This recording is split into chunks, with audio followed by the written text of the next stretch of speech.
Emirates airline दुनिया की सबसे बड़ी एयरलाइन है जो 85 कंट्रीज में ऑपरेट करती है। इनके पास 269 एरोप्लेन्स हैं जो वर्ल्ड के सबसे बेस्ट एरोप्लेन्स हैं। इसके अलावा इनके पास 150 एयरपोर्ट्स हैं जिनमें से 12 यूएस में, 9 इंडिया में और बाकी अदर कंट्रीज में ऑपरेट करते हैं। दुबई के शेख मोहम्मद बिन राशिद ने कैसे सिर्फ 38 सालों में दुनिया की सबसे बड़ी कमर्शियल एयरलाइन एमिरेट्स को बनाया, जानेंगे इस वीडियो में।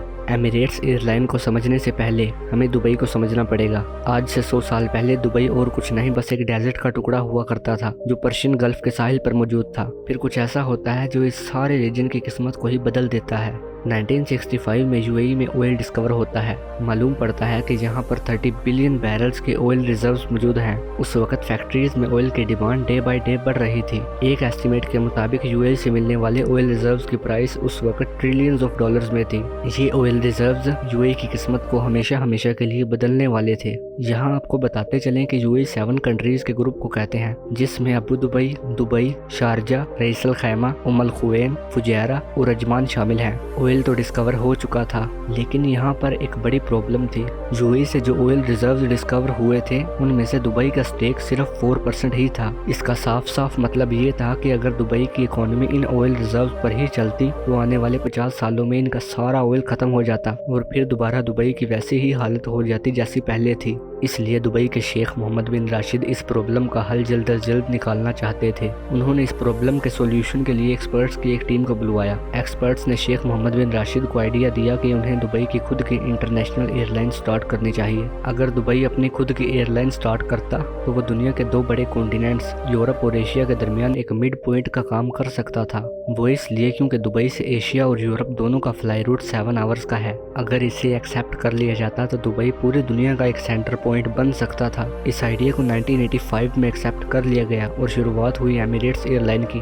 जहां आप सोच रहे होंगे कि शेख मोहम्मद बिन राशिद ने एमिरेट्स एयरलाइन में अपने बिलियंस ऑफ डॉलर्स इन्वेस्ट कर दिए होंगे, लेकिन ऐसा नहीं हुआ। उन्होंने एमिरेट्स एयरलाइन को बनाने में सिर्फ $10 मिलियन इन्वेस्ट किए। ये एक्सपर्ट्स के लिए काफी चैलेंजिंग टास्क था। उन्हें सिर्फ $10 मिलियन यानी 12 करोड़ रुपीज में एक इंटरनेशनल एयरलाइन को खड़ा करना था। अब इतने कम पैसे में खुद से तो एक एयरलाइन को बनाया नहीं जा सकता, इसलिए एक्सपर्ट्स ने एमिरेट्स एयरलाइन को रन करने के लिए वेट लीजिंग के मेथड को यूज किया। वेट लीजिंग एक ऐसा मेथड होता है जिसमें एक एयरलाइन दूसरी एयरलाइन से प्लेन्स, क्रू मेंबर्स और मेंटेनेंस की सर्विसेज लेती है और बदले में उसे पर आवर की बेसिस पर पैसे देती है। एमिरेट्स एयरलाइन ने ये काम पाकिस्तान इंटरनेशनल एयरलाइन PIA के साथ मिलकर किया। PIA ने एमिरेट्स एयरलाइन को उसकी शुरू की फ्लाइट्स के लिए प्लेन सप्लाई किए। इस तरह एमिरेट्स एयरलाइन ने पहले से यूज किए जाने वाले प्लेन्स को इस्तेमाल करके सेफ्टी की बजाय सिर्फ अपनी क्वालिटी पर फोकस किया।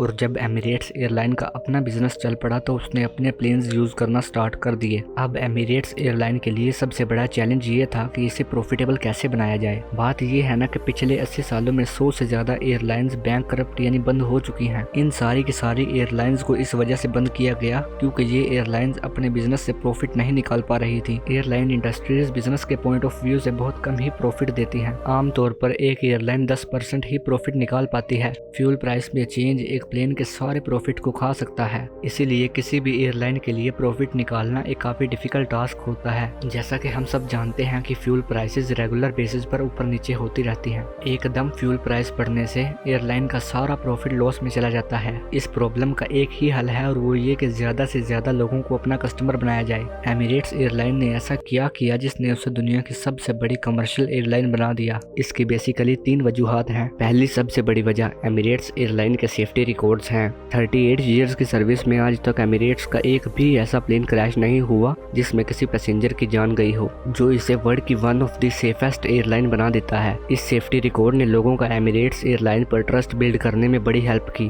दूसरी सबसे बड़ी वजह एमिरेट्स की स्ट्रॉन्ग ब्रांडिंग है। इनका अपना यूट्यूब चैनल है जिसे आप खुद सर्च करके देख सकते हैं। इसके अलावा इनकी यूनिक एड्स ने इन्हें दुनिया भर में फेमस किया। तीसरी सबसे बड़ी वजह एमिरेट्स एयरलाइन की मॉडर्न टेक्नोलॉजी है।